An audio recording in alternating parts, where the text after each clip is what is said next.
আচ্ছা, আমরা ফিলিস্তিনকে কিভাবে সাহায্য করতে পারি বা কিভাবে সহযোগিতা করতে পারি এই বাংলাদেশে বসে? শুধু আন্দোলন করলেই কি আমাদের ফিলিস্তিনের কি সমর্থন করা হয়ে যায়? কখনোই না।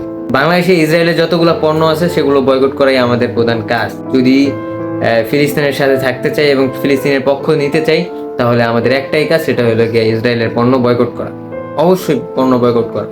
যতগুলো ইসরায়েলের পণ্য বাংলাদেশে ব্যবহৃত হচ্ছে বা হয়ে যাচ্ছে, এগুলো আমাদের বয়কট করা প্রধান কাজ। তাহলেই আমরা কিন্তু ফিলিস্তিনের সহযোগিতা করতে পারবো বা ফিলিস্তিনকে সমর্থন দিতে পারবো।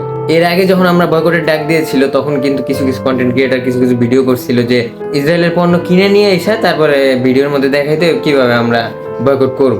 আসলে যে কিনে নিয়ে আসতো যে দোকান থেকে, ওই দোকান থেকে তো টাকা দিয়ে আনছে, তাই না? তো মাগনা আনে নাই, তারা মাগনা আনে নাই, দিয়েই তো টাকা দিয়ে আনছে, তাদের প্রফিটে তো টাকাটা যাইতেছে, তাদের টাকা তো তাদের কাছে যাইতেছে, যাই তো দেখাইতেছে আমাদের কই কোনো বয়কটের এটা কোনো ইয়ে হইলো? যাই হোক, যদিও আমরা যদি ফিলিস্তিনের পাশে দাঁড়াইতে চাই, অবশ্যই আমাদেরকে ইসরায়েলের যতগুলো পণ্য আছে বয়কট করা লাগবে, এটা বাধ্যতামূলক। এমনিতে তো আমরা ফিলিস্তিনকে এইভাবে আমরা কোনো অর্থনৈতিক বা কোনো অস্ত্রধারী দিয়ে আমরা সহযোগিতা করতে পারতেছি না। সেহেতু আমরা কি করতেছি, যে আমরা যাদের সাথে যুদ্ধ করতেছে ইসরায়েল, তাদের পণ্য নিয়ে এসে আমরা বয়কট করে দিতেছি।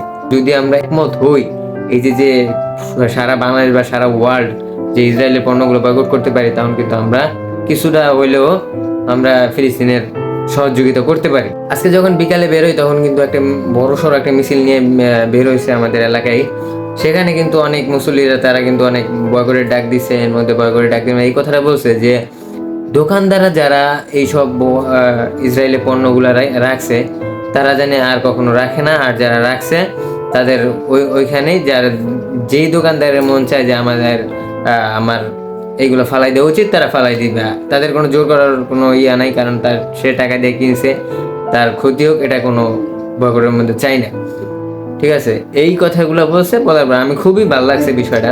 তাহলে আমরা একটা কথাই বলতে চাই যে আপনারা যদি ফিলিস্তিনের পক্ষ নিতে চান, যদি অরিজিনালি যদি চান যে আমরা ফিলিস্তিনের সাহায্য করব, তখন আপনার অবশ্যই যেটা করতে হবে সেটা হলে গিয়া ইসরায়েলি পণ্য অবশ্যই বয়কট করতে হবে, নাহলে কিন্তু আপনাদের সহযোগিতা হচ্ছে না।